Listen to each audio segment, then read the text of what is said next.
سلامونه جوړ تازه. آیا افغانستان به د 2018 کال د 19 کلنو نړیوال جام ته ووځي؟ په همدې باندې در سره خبرې کوم. افغانستان نیپال ته په یو مهم سفر تللی دی. مهم سفر ځکه دی چې دوی به د 2018 کال د غوراوي سیالیو ته لاره کوي. د 2018 کال د نړیوال جام د غوراوي سیالۍ په نیپال کې کیږي او د آسیا څخه به افغانستان، نیپال، هانګ، متحده عرب امارات او عمان لوبیږي. او مهمه خبره دا ده چې له دغو 5 آسیایي هیوادونو څخه به یوازې یو ټیم نړیوال جام ته وځي. ان شاء الله افغانستان به نړیوال جام ته وځي او په دې باندې زه خبرې کوم چې افغانستان څنګه وتلی شي. افغانستان له شک پرته چې دا ظرفیت لري چې نړیوال جام ته هم ووځي او د نړیوال جام د ګټلو ظرفیت هم لري. ما چې د خپل لوبغاړي ولیدل شاید ځینې وپوښتي چې ولې افغانستان د مرحلې ته راغی. ځکه افغانستان د مرحلې ته راغی چې په تیر نړیوال جام کې ښه ونه ځلېده، د 19 کلونو لوبډله ښه ونه ځلېدله او بالاخره 14 مقام یې خپل کړ او له هغې مرحلې نه پاتې شو چې مستقیما به نړیوال جام ته اوس مجبوره دي چې دوی د غوراوي له پړاو څخه تېر شي. خو افغانستان وتلی شي بدون د شک. ما د نیپال سره د دوی هغه دوستانه لوبه ولیدله. افغانستان له نیپال سره د غوراوي تر سیالیو مخکې 3 لوبې لري. اوله لوبه یې وګټله. ما چې دا لوبه ولیدله په هغه وخت کې مې هم ولیدله. بیا وروسته مې کېناستم قرار په یوټیوب کې مې بیا دا لوبه ځان ته ولګوله. د شپې ناست منو څنګه کوي شوق دی چې تاسو شوق لرئ بیا د افغانستان د کرکټ خبره چې کېږي نو زه خو باید ورته کښېنم. ما یو په یو دا ولیدل، لوبغاړي مې ولیدل، د دوی هغه قوت، هغه ضعف، هغه د انتقادي نظر باندې مې دوی ولیدل او انشاءالله زه مطمئن شوم چې دوی دا صلاحیت ته وړتیا لري. اوله خبره ښه ده چې د دوی هغه بیس او اساس ډېر پوخ دی. څه معنی؟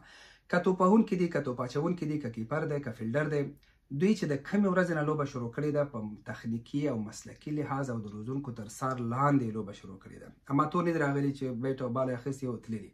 په دې معنا که بیټسمن ولاړ نو کله چې ورته شاټ راځي تاسو د هغه ته حرکاتو ته چې وګورئ پوهېږئ چې دا بیټسمن پوهېږي که شاټ پیچ یې څنګه ولوبوي، که بک فوټي، که فرنټ فوټي، که پولي، که ډرایوي، که کټي، دوی څنګه دا شاټونه ولوبوي.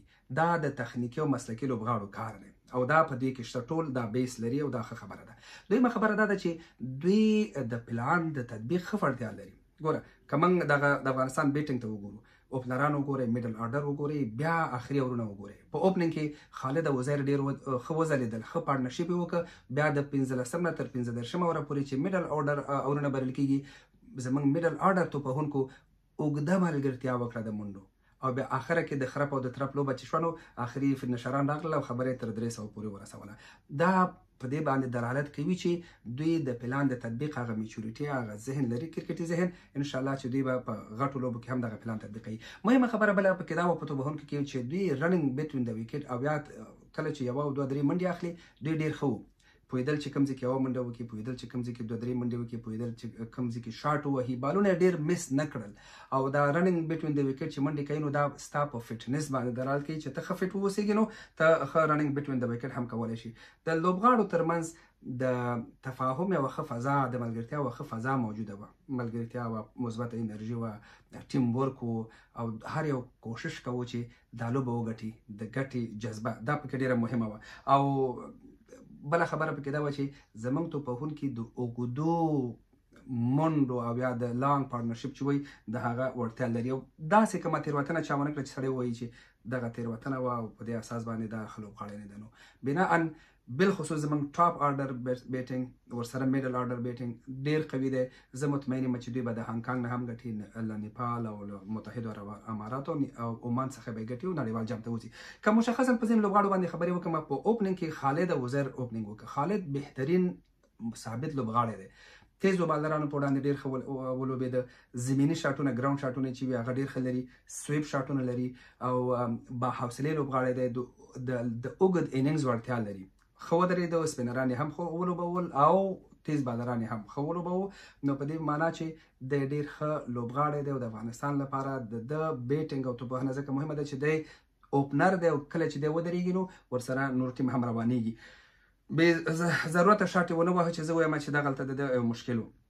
بالخصوص دی په بک فوټ باندې ډېر ښه دی. څو پنچونه چې وکړه نو سړی پوهېدی شي چې دی ډېر ښه لوبغاړی دی، ښه توپوهونکی دی او ښه کیپر هم دی. د دا کمال دا دی چې هم کیپر دی او هم اوپنر دی په دې هیله چې لا ښه وځلیږي. د عزیر په اړه رئیس احمدزي یو پوسټ هم کړی و چې وایم دغه وخت دی چې د سره یوه سیلفي واخلم، په دې معنا چې دا به یو وخت کې ډېر غټ سټار شي. خدای دې دومره غټ سټار کړي چې د دنیا یو سټار هم د ده په مخ کې نور ونه ځلیږي یا ښکاره نه شي. د په اوله کې دی لږ وارخطا ښکارېده، په تیزو بالرانو سره ښه ولوبېده، خو سپین سره ونه شو کولی. موږ د دغه اصلي په دې اولې لوبې کې هغه اصلي جوهر موږ ونه لیدو. خو یوه خبره تاسو ته کومه، تاسو د دغه فلیک شاټ وګورئ، که د بله هېڅ لوبه مو لیدلې نه وي هغه فلیک شاټ یې وګورئ، تاسو ته اندازه کېږي چې عزیر د بل لیول لوبغاړی دی او رئیس احمدزی وایي چې دی ډېر ښه فیلډر هم دی. فیصل خان په میډل آرډر کې د ده ډېر مهم رول دی. د په تېرو لوبو کې هم سلیزي کړي دي، په داخلي لوبو کې هم سلیزي کړي دي او د اوږدو اننګزونو وړتیا او ظرفیت او صلاحیت لري او دی ځکه مهم دی د افغانستان لپاره چې په میډل آرډر کې دی. د میډل آرډر توپوهونکي وظیفه دا وي چې د ټاپ آرډر او د آخري لوبغاړو ترمنځ دغه پل ودرېږي چې دوی دغه سختۍ نه وباسي او ښه انجام ته ورسوي. دی ښه لوبغاړی دی. ما یو شی چې په دې کې ولیدو، سویپ ډېر ښه شاټونه لري. کله چې ته په میډل آرډر توپوهونکی یې نو هغه وخت کې سپینران ډېر راځي، نو د سپینرانو د ښه ځواب لپاره سویپ شاټونه بهترین ځواب وي. نو د څو شاټونه چې ووهل ما ولیدل د افغانستان په ملي ټیم کې ښه سویپ شاټ چې وهي رحمت شاه وهي، سمیر شینوار یو وخت کې وهه، ما اوس هم وهي، ګوربز یې وهلی شي، خو د ده سویپ شاټ هم ځان ته یو څه وایي. دی ډېر ښه بهترین لوبغاړی دی، ښه شاټونه لري. مګر یوه خبره وه چې په دې کټ شاټ کې لږ مشکل درلوده او په آخره کې چې باید د سلیزه وکړي وارخطايي وکړه او هماغلته په آف سایډ کې آوټ شو. برکت او عزیز ښه فینشران او دوی چې راغلل په هغه اخري اورونو کې د خرپ او د ترپ قصه وه، دوی اصلا کې الراونډران دي، بالډینګ هم کولی شي. نو د افغانستان دغه ترکیب چې وګوري، ټاپ آرډر، میډل آرډر او لو آرډر، نو دا ترکیب هم ډېر ښه دی. ټاپ آرډر میډل آرډر کې ثابت بیټسمنان، بیا وروسته الراونډران ډېر ښه. نو په دې هیله چې دوی هم دغسې وځلیږي. که په بالینګ باندې خبرې کوو، اول د سپین ډپارټمنټ باندې که خبرې کوو، د وحید الله او نظیف امیري او زیت الله.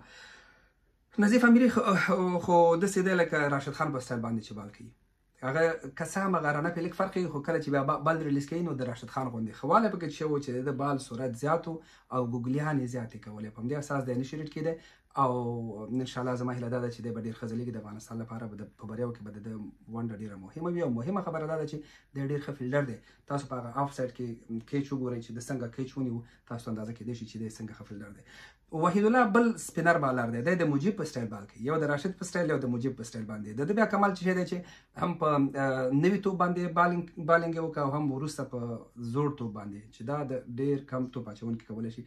زیت الله بیا لیفټ یا چپ لاس توپ اچونکی دی چې ډېر ښه ثابت لاین او لینت یې ولري او بالونه یې ډېر ډاټ کړل.